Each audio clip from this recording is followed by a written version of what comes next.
Rome also controlled all of the nations lining the northern edge of the African continent, most significantly Egypt.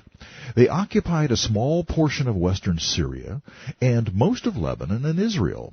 Their client states, that is, those not strictly speaking possessions of the empire, but under its sphere of influence, included what is now northern Morocco and Algeria, Bulgaria, the eastern third of Turkey, that's Cappadocia, and Jordan, reaching down into the Sinai. For a short time, the empire stretched to include Romania, Hungary, and the area east of Turkey containing bits of Iran, Armenia, and Azerbaijan.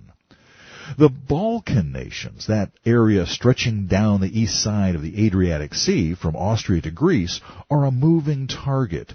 You used to be able to just name Yugoslavia and Albania and call it a day, but the whole area has now been split up 6 ways from Sunday.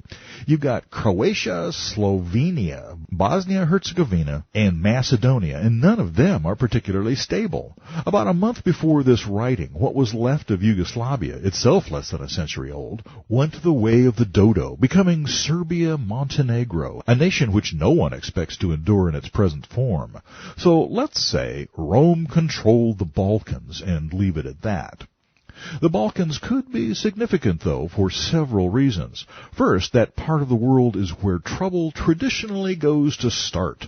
World War I began in Sarajevo, in today's Bosnia. And World War II? Forget Poland. The real war started a few miles north of the Balkans when Neville Chamberlain sold out Czechoslovakia for 30 pieces of silver, or something like that. The Balkans are a powder-keg mixture of cultures and religions, all living in close proximity. Islam plus anybody is a formula for trouble. Also, Daniel's prophecy says that the little horn is a power who shall rise after them, that is, after the other 10 nations. All of Rome's newest nations are in the Balkans. They bear watching. And then there's the matter of the goat. Do you recall in our chapter on God's timetable, we reviewed a vision Daniel had of a male goat that attacked a ram, something that turned out to be a remarkably accurate prophecy of Greece under Alexander the Great, subduing Media-Persia.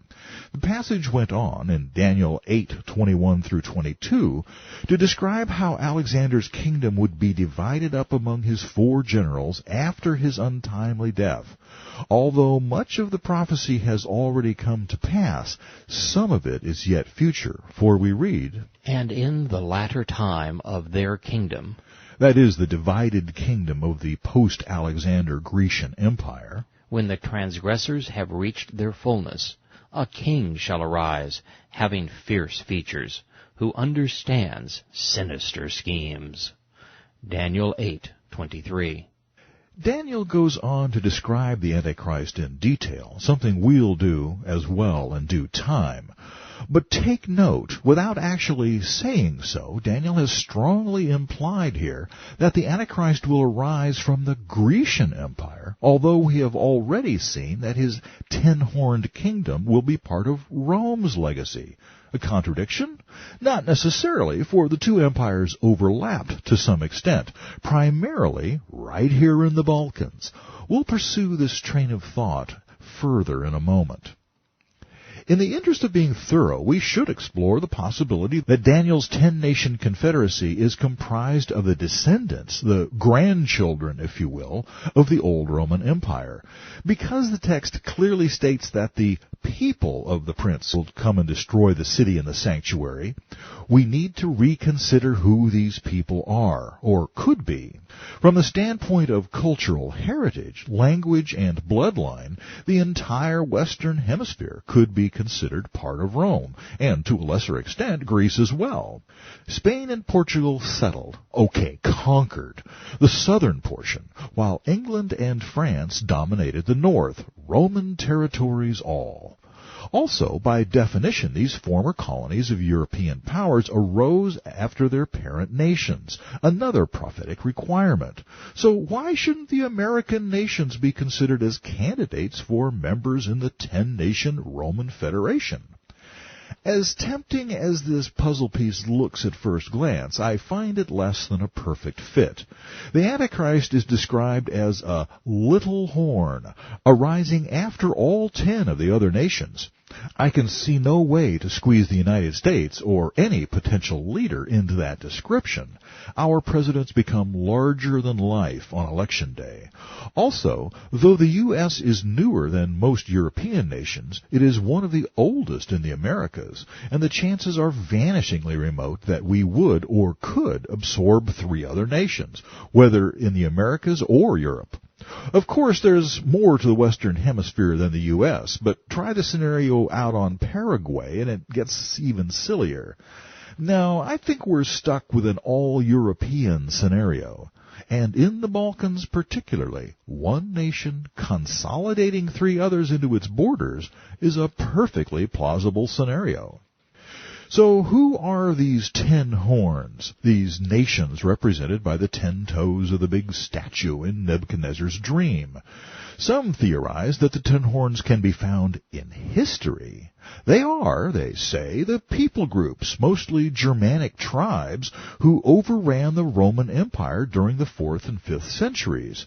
The list, though variable, usually includes the Alemanni, from the Black Forest region of southwestern Germany between the Rhine and Danube rivers, the Franks, who settled in Gaul, France, and western Germany, the Anglo-Saxons, who with the Jutes populated the eastern British Isles, the Burgundians, centered in today's Switzerland, the Visigoths, who ended up in Spain, the Zouaves, who landed in Portugal, and the Lombards, latecomers to Italy, forcing out the Ostrogoths. These 7 are said to be the nations that were left after the 3 other horns were ripped out by the roots. Who were they? The Ostrogoths, Vandals, and Heruli are said to have been so thoroughly defeated they've disappeared without a trace, thus fulfilling the prophecy. I'll admit, at first glance, this explanation looked quite intriguing to me. It helped me bridge my nagging mental dichotomy between real Roman territory, virtually all of it south of the Rhine and Danube, and a modern Europe in which Germany is a varsity player. But when I looked a little deeper, the whole thing fell apart like a house of cards. First, more than 10 tribes took part in the redistribution of the old Roman Empire. What about the Frisians? What about the Therginians, the Alani, the Avars, the Gepids, the Rugians, and the Bavarians? What about the Huns, for crying out loud? And then there's the little matter of national existence. The Vandals, Ostrogoths, and Heruli weren't the only ones to completely fade off the scene. Met any Zouaves lately? How about Alemanni, or Jutes, or Visigoths?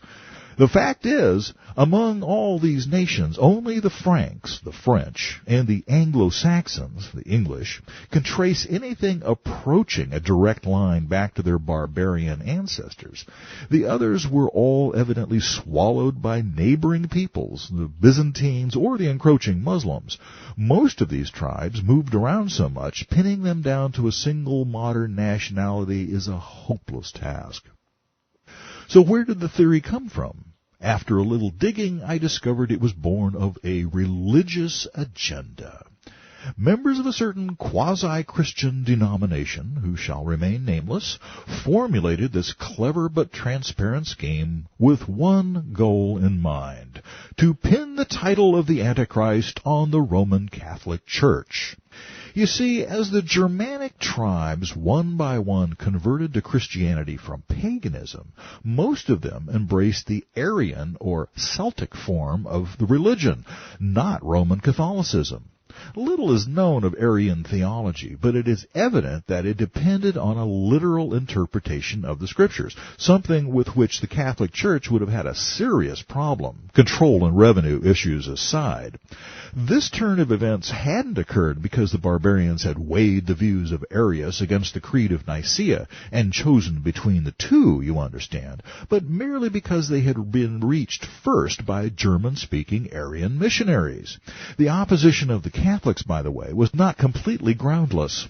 For a doctrine had spread among the Arians that Yahshua, being the Son, though Creator, was also created, and therefore couldn't be quite as divine as the Father. They were wrong about that, although admittedly a real man possessing all the fullness of the Godhead bodily, as it says in Colossians 2:9, is a difficult concept to grasp.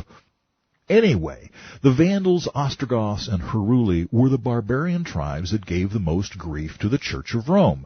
Their defeat opened the door for unchallenged papal supremacy after the middle of the 6th century, and this is where the theory gets completely out of hand.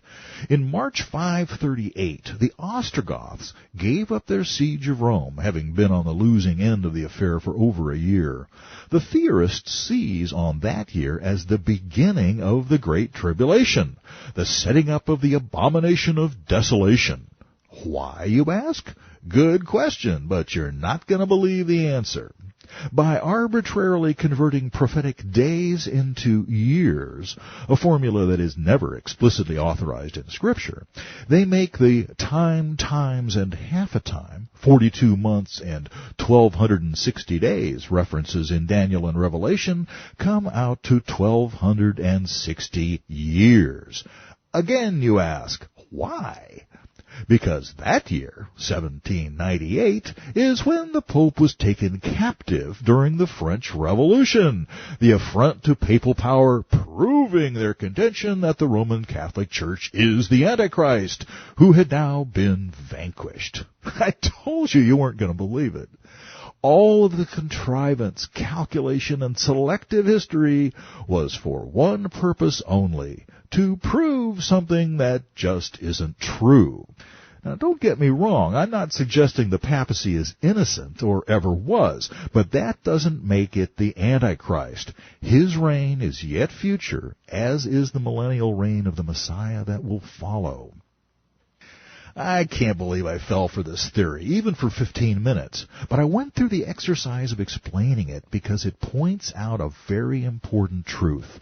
We must take the whole counsel of God, not just the parts we like or the parts that can be made to fit our preconceived agenda. Yahweh seldom tells us anything only once. If it's important, He invariably hits it from several different angles so there can be no mistaking His attention. As I said in my first chapter, the reason I took on this project was that no one, to my knowledge, had ever tried to cover every unfulfilled prophetic scripture chronologically in a single volume. The jigsaw puzzle can only be worked if you use all the pieces. So, we're back where we started, wondering who the 10 horns are. If we take all the scriptures that describe the 10 horns and look at them side by side, we can at least weed out some of the obvious errors. 10 horns are 10 kings who shall arise from this kingdom. That is, the fourth kingdom, Rome. And another shall arise after them. He shall be different from the first ones, and shall subdue. Or pluck out by the roots, as it says in 7:8. 3 kings. Daniel 7:24. The Antichrist will apparently take over and consolidate 3 horns and then lead all 10. Then factor in, and in the latter time of their kingdom, that is, the Grecian Empire, when the transgressors have reached their fullness, a king shall arise, having fierce features, who understands sinister schemes. Daniel 8:23. The king who was described above as another who shall rise after them will also apparently rise from within Alexander's empire. Confused yet? Okay, John tells us, and another sign appeared in heaven. Behold, a great fiery red dragon, having 7 heads and 10 horns, and 7 diadems on his head. And I saw a beast rising up out of the sea, having 7 heads and 10 horns, and on his horns 10 crowns, and on his heads a blasphemous name. Revelation 12:3, 13:1.